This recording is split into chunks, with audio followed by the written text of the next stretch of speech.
Olá, meu nome é Marcelo, bem-vindo ao meu canal. Então esse é o Doutor Nada. Esse canal foi feito para a natação, mas também para outros esportes, para falar de saúde, qualidade de vida, falar sobre fisiologia, sobre biomecânica. Se você gosta desses assuntos, me segue para saber mais. Sou mestre e doutor em ciência do movimento humano e também sou professor do mestrado e professor de graduação na educação física. Hoje vamos continuar falando um pouquinho sobre o ensino dos nados. Temos mais 3 vídeos que já foram lançados. Depois, se quiser assisti-los, vou deixar aqui em cima para vocês. Já passamos nos outros vídeos sobre adaptação ao meio líquido, que é o momento em que o aluno não sabe nada. Ele vai entrar na piscina e vai aprender desde como entrar na piscina até como saltar de cima. Isso são processos pedagógicos que são utilizados há muito tempo pelos professores e que, se forem bem feitos, facilitam o ensino dos nados no futuro. Já trabalhamos com o ensino do crawl, já trabalhamos com o ensino do costas e, na sequência pedagógica, o terceiro nado que a gente ensina é o nado de peito. O nado de peito, ele é o nado mais antigo que nós temos. Então, ele que deu origem a todos os outros nados. Dele saiu o nado de crawl, nado de costas e, após, o nado de borboleta, que foi o último a ser criado. O nado de peito, ele é simultâneo em braços e pernas. Então, os braços são simultâneos e as pernas simultâneas. Ele é um nado que muitos autores acham como mais fácil, uma vez que ele imita uma rã. E para o movimento, como ele é simultâneo, braços e pernas, ele seria mais fácil de ser ensinado. Mas ele é um nado mais lento, e é um nado que mais tem gasto energético, uma vez que a posição do corpo não é tão horizontal quanto os outros dois nados, crawl e costas, que já vimos anteriormente. Então a ideia do nado peito é que, apesar de ser um nado que muitos autores acham fácil de ser ensinado, é um nado que despende muita energia. É um nado que é muito lento.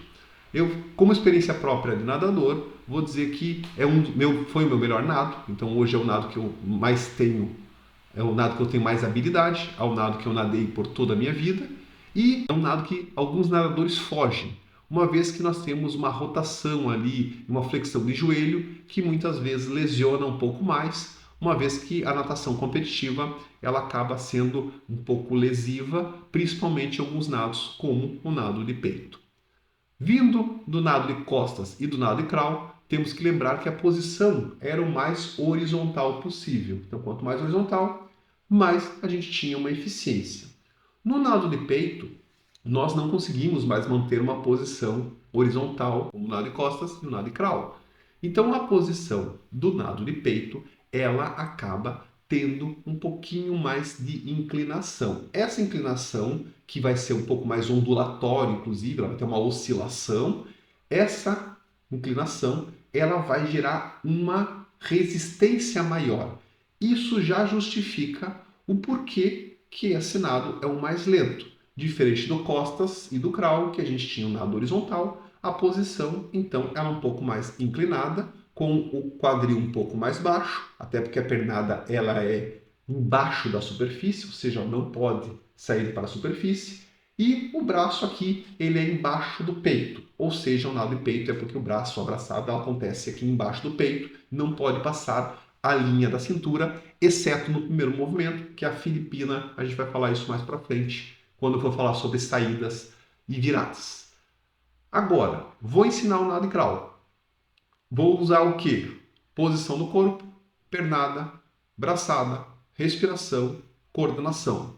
Esses são os 5 passos. O nado de costas, ensinar posição do corpo, ensinar pernada, braçada, respiração e depois coordenamos tudo. E agora, o nado de peito, da mesma forma, nós vamos ensinar a posição do corpo. Como a posição do corpo ela não é mais linear, a gente já começa a encaixar a pernada, porque a posição ela vai ser um pouco mais ondulatória, então ele vai ser um quadril um pouco mais baixo, uma vez que o pé não pode sair para a superfície da água, como o nado de costas e como o nado de crawl, e depois veremos como o nado de borboleta. Então o pé não pode sair. O que acontece é que essa pernada ela acontece embaixo da água, que faz com que o quadril tenha que realmente descer um pouco mais para, inclusive, nas provas oficiais não ocorrer uma desclassificação. Caso essa perna escape, a gente fala que essa perna saia para a superfície. Então, deve-se acontecer com esse plano mais inclinado. Já começamos a entender um pouco a posição, que não é mais tão horizontal, e agora o que acontece é que nós temos alguns tipos de nado peito. Então tem o nado plano, que é um nado que a gente ensina a título de recreação em crianças, que é um nado que vai ter braçadas e pernadas meio que simultâneos, e depois um nado mais alternado, que é um nado que a gente vai ter uma braçada e depois um encaixe de pernada. Isso lá na coordenação a gente fala um pouco mais. Mas primeiro focamos na perna. Na perna, vou simular aqui com minha mão. Nós teremos uma flexão de joelho, então teremos uma flexão de joelho, uma abdução, adução e fechar. Então flexão, abdução e fechar. Aqui não tem o pé, né, mas teria uma rotação. O pé ele tem uma rotação para fora. Então, um momento, quando estiver estendido, vou tentar usar meu braço aqui, o que acontece vai ter uma rotação para fora quando fizer esse movimento. Então, observe, se isso fosse meu joelho, meu cotovelo, estou simulando meu joelho, eu tenho essa rotação do pé e esse movimento aqui de começo de abdução com adução. O que acontece é que essas rotações que acontecem no joelho, muitas vezes, tem um desgaste meniscal medial, tá? Que pode gerar um desgaste meniscal medial e que pode gerar algumas lesões de joelho. Então, tem muitas reclamações, inclusive, para os nadadores de peito. As maiores reclamações que tem são as pernadas, são dos membros inferiores. No nado de costas, no nado de crawl, a eficiência está focada na braçada. Então, a braçada é em torno de 70% a 80% e a pernada de 30% a 20%. Vai depender da prova e do nadador. Agora, o nado de peito, não. O nado de peito, 70% vai ser pautada na perna. Então, a perna é muito eficiente. A perna que vai dar a potência que vai gerar a propulsão na natação. Então, a fase mais propulsiva é a pernada. E, como a gente ensina a pernada primeiro, depois de entender a posição do corpo, essa perna tem que ser muito bem trabalhada. Nesse momento, muitas vezes, é importante não só demonstrar, mas também fazer uma parte sinestésica. O professor posicionar a perna, o pé, fazer uma abdução, uma rotação externa, fazer uma flexão, uma abdução, uma adução e fazer um movimento para que a pessoa entenda como que aquele movimento no corpo dela funciona. É difícil. A primeira vez que você vê alguém fazendo e tenta fazer, é difícil. Muitas vezes tem uma abdução e adução, sem ter flexão de joelho, sem ter rotação externa no pé. Então, o que acontece muitas vezes é um movimento muito simples, ineficiente, que geralmente vai fazer com que um nadador não se desloque. Inclusive, na perna, ele consegue ficar parado. Muitas vezes eu trabalho perna com alunos e se você não dá uma técnica correta, eles ficam parados e tem casos até dele nadar para trás, porque ele faz uma abdução tão rápida que a força vai para frente e ele nada para trás. O nado de peito, apesar de os autores acharem que não é tão difícil, alguns autores inclusive defender que ele é fácil, o nado de peito correto, técnico, ele é mais difícil. Então, para que o movimento saia correto, é importante que o professor também tenha uma habilidade de ensinar e que faça a parte sinestésica, que é de ir lá fazer a parte de rotação externa, fazer a flexão, entender que funciona, mostrar fora da água, mostrar dentro da água e mais do que isso, muitas vezes fazer uma cinemetria, filmar o indivíduo no movimento dele e mostrar para ele o que está errado, o que deveria ser corrigido. Então isso é muito importante também, para que tenha uma sequência pedagógica e que esse aluno aí ele aprenda o nado peito correto, inclusive a parte mais propulsiva, que é a perna. Agora, estou conseguindo fazer pernada, está eficiente. Para que a gente vai? Na sequência. Lembra? Vamos para a abraçada. Vou ensinar a abraçada.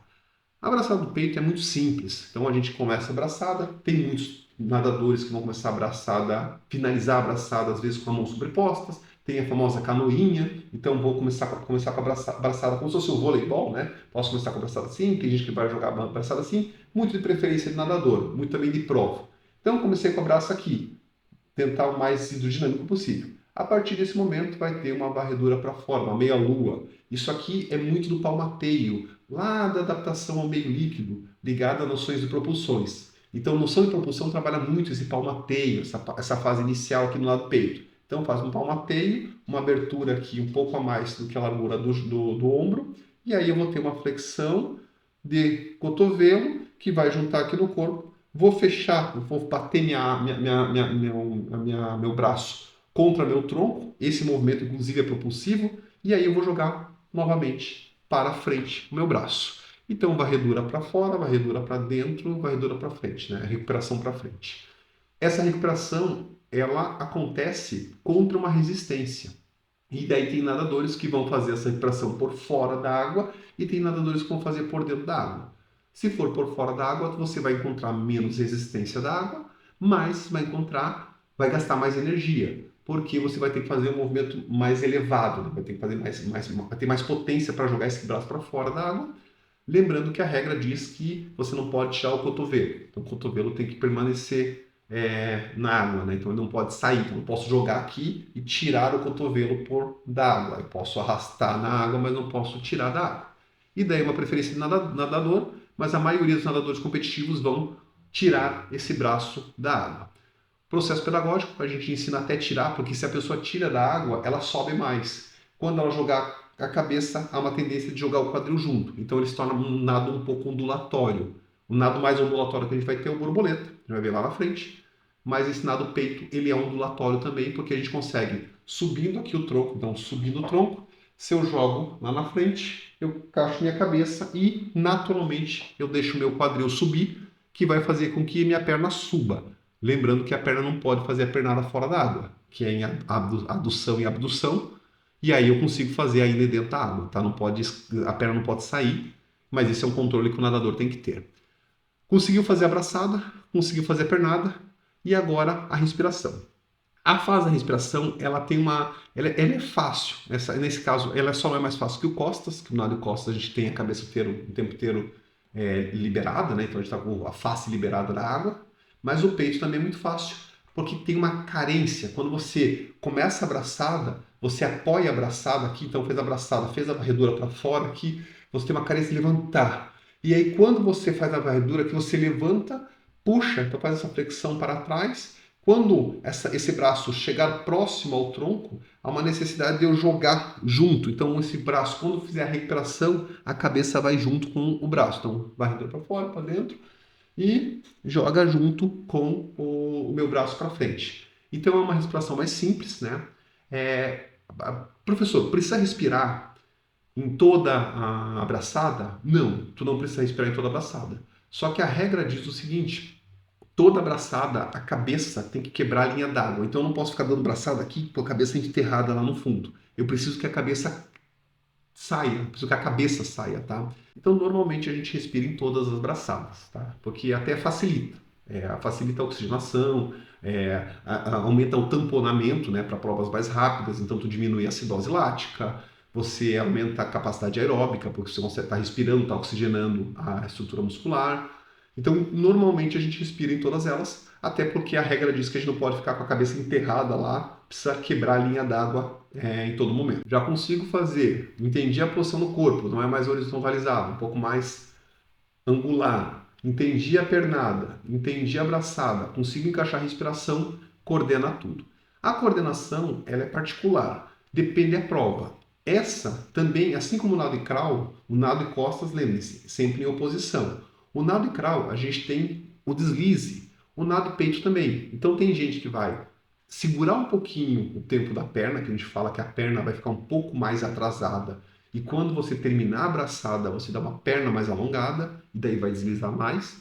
E tem gente que vai subir e vai ficar mais rápido. Vai ser mais rápido, vai encaixar a perna junto com a braçada. E depende muitas vezes também de provas. Então tem provas que a gente vai ter uma demanda de velocidade mais rápida, que não dá para deslizar tanto. Então a gente acelera, a gente fala que a gente acelera a coordenação da perna. A perna encaixa um pouquinho antes. A gente não dá um delay tão alto quando a gente dá uma prova mais longa, por exemplo, de 200 metros peito. Aí, dentro disso, coordenei tudo. O que eu vou fazer? Eu vou fazer as saídas e viradas, que a gente vai falar num último vídeo, quando for falar só sobre saídas e viradas de todos os nados. Então, por hoje era isso. E aí a gente continua com o vídeo de nado de borboleta. E eu espero que tenha gostado. Deixa o like aí, se inscreve no canal e se gostou do conteúdo, me segue para a gente conversar mais. Se quiser também, pode colocar aí nos comentários que eu respondo. Um abraço para vocês.